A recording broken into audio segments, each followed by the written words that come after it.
I'm Leland Barclay, and we're going to be as straight as an arrow in this week's River Valley Sports Report, sponsored by Ashley Air. Most football teams in the area wrapped up non-conference play last week, or were even idle as they prepared for conference play, which starts across the board on Friday. However, there were some big conference games played, with Greenwood, Van Buren, and Lamar winning big games on Friday night. Greenwood won their second 6A West game of the year to improve to 2-0 with a 61-7 win at Siloam Springs. Coach Chris Young said his team got off to a good start, and that's probably the early nominee for the understatement of the year. The Bulldogs scored 5 touchdowns in the first quarter and led 34-0, but there's plenty more. In a very odd second quarter, linebacker Eli Whitaker picked up a fumble and returned it 32 yards on the first play of the quarter for a 40-0 lead. Greenwood kicked off, and on the next play, defensive back Brady Mackey picked up a fumble and returned it 22 yards for a touchdown and a 47-0 lead. But hold on, it gets even stranger. After Greenwood's defense forced Siloam Springs to punt, the offense was on the move when the Bulldogs fumbled after a handoff. But quarterback Kane Archer picked up his teammate's fumble and ran 44 yards for a touchdown for a 54-0 lead. 3 fumbles, 3 touchdowns in less than 3 minutes. In Van Buren, the Pointers rolled up a 40-0 lead on Greenbrier and won their 6A West opener 40-14. Sophomore quarterback Elijah Johnson threw a touchdown pass, and junior quarterback Bryce Perkins threw 3 touchdown passes and ran for a score. The Lamar Warriors began 4A4 play with a 28-21 win over Bauxite. Also on Friday night, there were 2 big non-conference games played in Booneville and Charleston. Booneville fell to Harding Academy, the 3-time Class 3A state champion that was moved up to 4A this year, by a 44-14 count. We caught up with Harding Academy head coach Neil Evans, who was probably more impressed with the tremendous atmosphere at Booneville on Friday than he was his team's win. Early. Oh, it was huge, especially when you're playing a clock control team like them, and possessions are at a premium. That's a huge deal to be able to get a turnover there, especially on the short end of the field. It's a really, really big deal on the road, in a really awesome environment. What an unbelievable place to play a high school football game. This is a special place to play a football game now. This is awesome. This is something we won't ever forget, getting to come over here, and it's very obvious why they are who they are. This community support, the facilities, everything at this place is first class. I'm very, very impressed. What did you think about your defense against an option team? Yeah, they did a great job adjusting. You could tell that they had scouted us. They did a great job with some different tags and different things to exploit what we were doing. So a lot of credit goes to them too. But I was really proud of our guys. It says a lot about us for being able to make some adjustments and really be able to make some adjustments at the half. And so, just a really good job on the road. Just really proud of our effort. I didn't think we tackled as well as I would have liked to have tackled, but they had a lot to do with that. And you could tell that they were clicking on all cylinders. That was the scoreboard doesn't reflect how close that ball game actually was. We also talked with Booneville head coach Doc Crowley. Well, you know what you're going to get with them, don't you?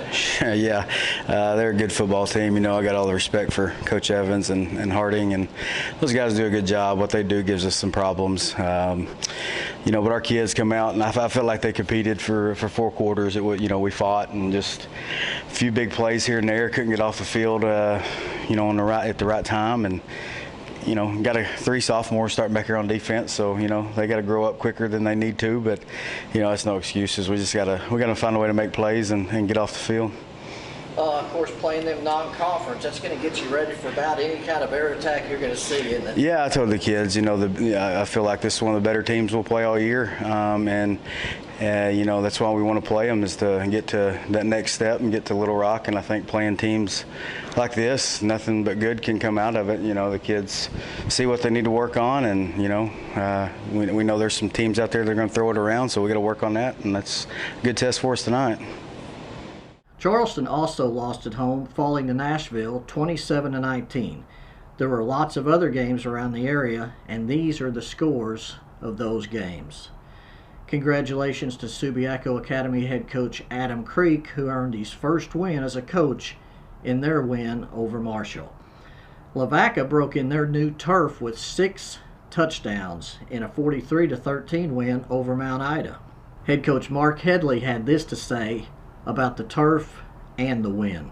Tell me about the new field that you're standing on. Boy, I bet that was nice.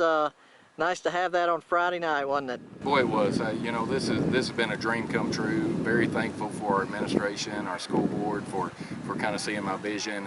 And you know, one of these things I'm thinking about, I come and watch 3rd and 4th grade play, 1st and 2nd grade flag football. This is going to be something those kids are going to be proud of and get to play on for a long time. Well, and the band, and it can be used by a lot of different groups. It is, you know, in our band, we got a great band here, and they're able to march on it and you know, get out here and practice on it. So I think the community as a whole are proud of it, and I think it's going to be something that's going to be, you know, live on for a long time. Well, and maybe as a coach, maybe the best part of it was that you won on Friday night. Yes, you know, people don't think about that. The first, you know, kind of a historical night, and you know, it was a good night. I told you, a huge crowd here, and our kids came out and played, and that was the most important thing. Did it seem like your guys were a little bit faster maybe on Friday night? I think so. You know, that's one thing that we've been blessed with this year in senior high. We got some speed, and you know, on the turf they look pretty fast. And you're also planning baseball and softball turf on it as well. That's going to be nice. That is right. Yeah, they've got all the dirt work, pre-work. They're supposed to start in October as far as putting the turf down on both those fields. This week, Lamar is idle in the 9-team 4A4 while Subiaco Academy plays a non-conference game. Other than that, though, everybody is playing conference games. Northside and Southside are on the road. Van Buren travels to Greenwood. Alma looks to start 4-0 for the first time since 2004. And the rugged 3A1 conference begins with a big game at Cedarville, where the Pirates welcome Lavaca to North Crawford County. That's going to take us to halftime of the River Valley Sports Report. We'll be right back after these words from our sponsor, Ashley Air, with Gimme 5. The Martins came over, we were having spaghetti when we suddenly noticed that we started getting sweaty as the temperature approached 90 degrees. My buddy said, man, you gotta call AshleyAir.com.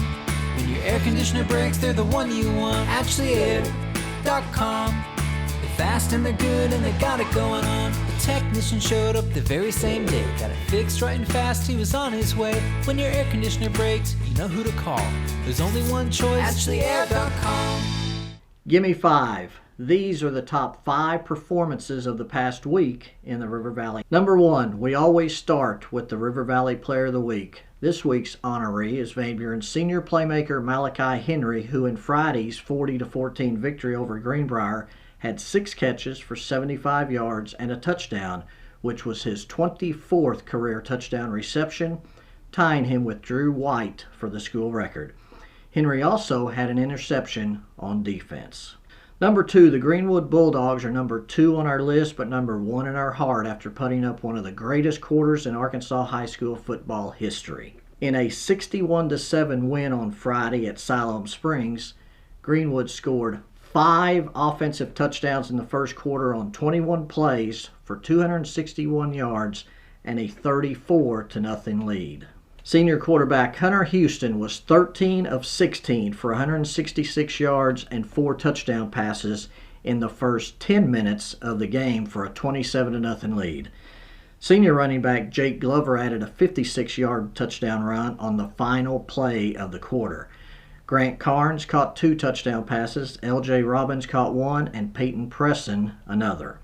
Number 3, Lavaca walloped Mount Ida 43-13 to christen their new turf on Friday night. Senior quarterback Maddox Noel threw for 125 yards and a touchdown and ran for 129 yards and 3 touchdowns.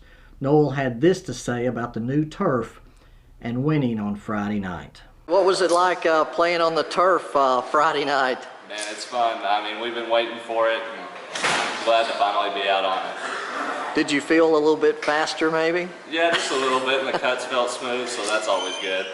Were you guys feeling a little bit of pressure that you'd better win on your new turf with all the people in the stands? Maybe a little bit, but we were just ready to go. We were ready to play on it ourselves and just give it a try. You've had a really good season thus far. What do you have to do to keep up the success? We just got to keep our heads down and keep working and just take that momentum and use it and not take anyone lightly and just go out there and play ball. You guys played a real tough running team on Friday night, Mount Ida. Cedarville's kind of the same way, aren't they? Yes, sir. And we're just going to look out there and just go play physical and stay to our assignments, and then hopefully that leads us to stopping them again. Senior running back Dakota Hartsfield talked about the turf, the win, lifting weights, and the game coming up on Friday at Cedarville. On Friday night, playing on the new turf. It definitely felt better than the old field. It's definitely nice to get out there and practice on a field that's not a little bit bumpy with potholes in it. But no, I mean, it was good. High quality turf, felt good. Did you feel a little bit faster on the turf Friday night? You definitely get a little bit more bounce to you. So you definitely look faster out there. So I think I did feel a little bit faster. Now you're sitting on the bench. You know, I know you like the weight room. When did you start, enjoying that and getting into that? I started getting into that probably seriously around 9th grade when I started getting into lifting the weights. What's your favorite? My favorite would be bench press. Why is that? Because I lift the most on it. Because you are a school record holder in a couple of things, right? Yes, sir. Yeah. How's that equate to success on the football field? Oh, it definitely gets your confidence up whenever you're playing with players that don't lift as much as you. It just kind of makes you feel like you got the advantage on them. And it definitely helps going off the D-line, being able to push more weight on the bench press equates to pushing players on the defensive line. Tough. You guys won a big game. Tough team on Friday night. You got another one coming up on Friday night. Yep. Start conference game. How important is that game to you guys? Well, we've lost the last 3 years in a row to Cedarville. And last year, Cedarville kept us out of the playoffs by 2 points, losing to them. So it's just a big, kind of rivalry match that we're trying to go in and win. So it's a really important game. We just got to keep head down focused and play how we know how to play it, and we should walk out of there with the win. Number 4, the Mansfield Tigers remained undefeated this season with a 35-7 win over Waldron on Friday. Junior transfer quarterback Cole Kendall was 17 of 24 passing for 223 yards and 4 touchdowns, and also ran for a score.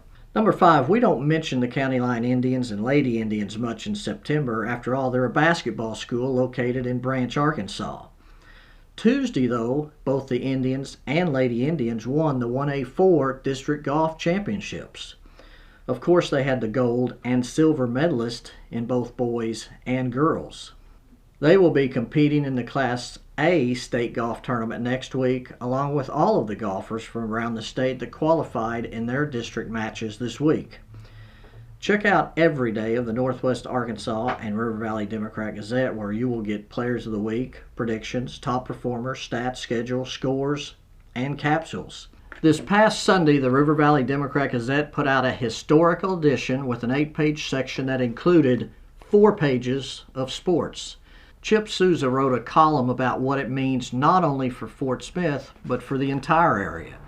Weekly features of this sports section will be a feature story, wrap-ups from 2 selected games on Friday with the play of the game, player of the game, and an in-depth dive into the game, and a small college notebook by Kevin Taylor. The most exciting part of the Sunday River Valley sports section will be a weekly story about the University of Arkansas at Fort Smith by Harold McIlvain that will keep you up to date on all the sports happening at UAFS. This past week, it featured women's volleyball program and Coach Jane Sargent.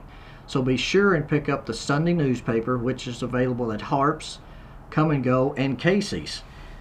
And this past week, there was a great story from Thomas Sacinti on the fair that's coming to town this week. You can subscribe online at nwaonline.com and click the subscribe button, or by calling our customer service line at 479-684-5509. Be sure to follow the new River Valley Democrat-Gazette Twitter account as well as mine, Walter Woody's, and Harold McIlvain's. You can view and purchase photos from our award-winning Arkansas Democrat-Gazette photographers that can be seen and purchased on our website, nwaonline.com/photo. That's going to wrap up this week's River Valley Sports Report. We're going to leave you with more photos from Friday night's game at Booneville against Harding Academy. Remember to like the video and subscribe to the channel for more updates like this. God bless you, and we will see you again next week.